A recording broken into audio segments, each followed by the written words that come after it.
कोविड-19 के बाद से जिन क्षेत्रों में सबसे ज़्यादा मुश्किलें आई हैं उनमें एक क्षेत्र पत्रकारिता का भी है।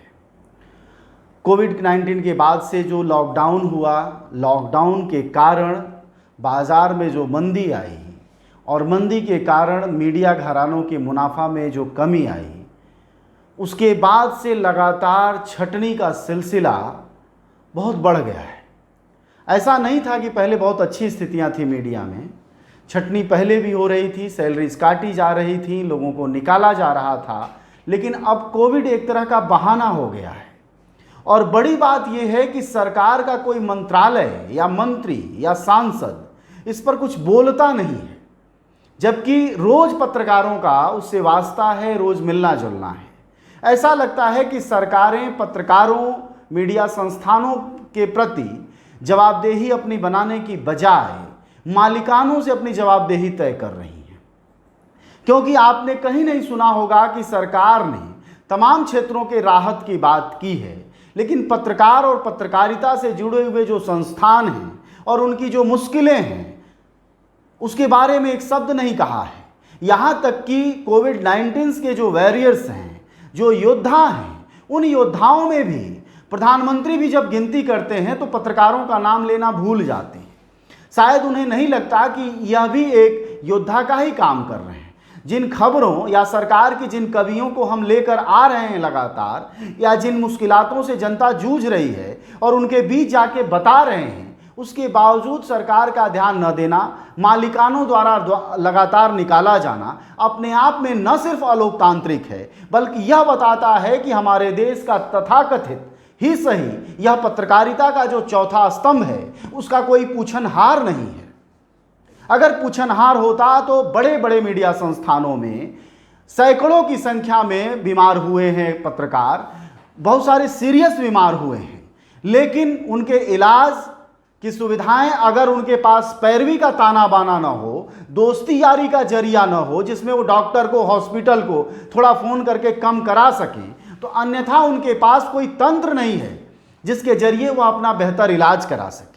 आपने एक पत्रकार की अपील सुनी होगी कि पूरा परिवार कोविड-19 से ग्रस्त हो गया और वह मजबूर जैसी हालत में बिल्कुल उसी तरह गिड़गिड़ा रहा था अपने वीडियोज में जैसे कि मजदूर अपनी बातें राह चलते कह रहे थे। तो पत्रकारिता की हालत कमोबेश बहुत अच्छी नहीं है। और मैं जिन स्थितियों की अभी चर्चा कर रहा हूं, यह दिल्ली दरबार की स्थितियां हैं। देश के जो पत्रकार 500 रुपए से लेके 5000 और 5000 से 10,000 के बीच काम करते हैं, उनके लिए मुश्किलें और ज़्यादा हैं।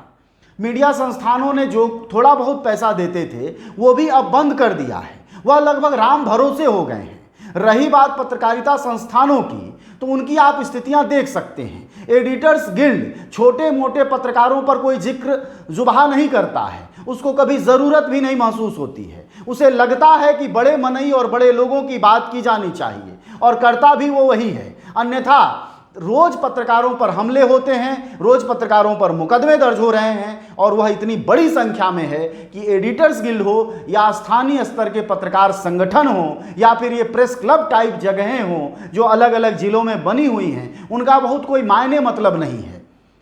उसी पत्रकार का थोड़ा भला हो जाता है उन शहरों में जिनका थानेदारों, डीएम, एसपी, स्थानीय सांसद, विधायक से दोस्ती यारी जैसी होती है। अन्यथा आपकी स्थिति राम भरोसे होगी और करीब करीब एक मजदूर की हालत में होंगे। ऐसे में बहुत चिंताजनक है कि जो हमारे ये योद्धा हैं पत्रकारिता के, उनके लिए सरकार के पास क्या कोई जुबान में, हलक में कोई प्रोग्राम, कोई योजना, कोई कुछ है क्या? क्या उनके मरने पर कुछ मिलेगा क्या?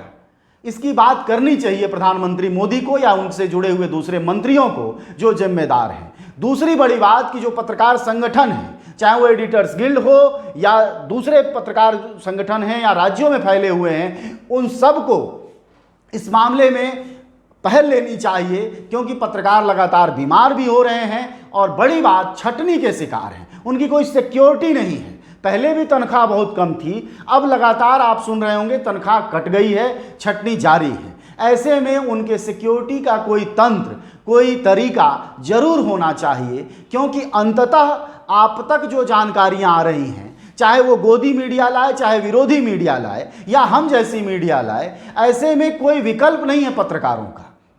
लेकिन त्रासदी ये है कि हमारे देश में उनके लिए कोई सुरक्षा का तंत्र नहीं है। और उससे भी बड़ी बात ये है कि अगर जैसे किसी मजदूर के साथ कुछ हो जाए या किसी और डिपार्टमेंट से जुड़े किसी व्यक्ति के साथ कुछ हो जाए, तो उसके पास कोई संस्था है, कोई जगह है जहां वो जाकर कुछ कह सकता है, अपनी दुख तकलीफ परेशानी कह सकता है। लेकिन पत्रकारों के यहाँ ऐसी राष्ट्रीय स्तर पर एक जगह नहीं है जहां अपनी तकलीफ, मुश्किलें कह सके या उसका कोई उपाय निकलता हो।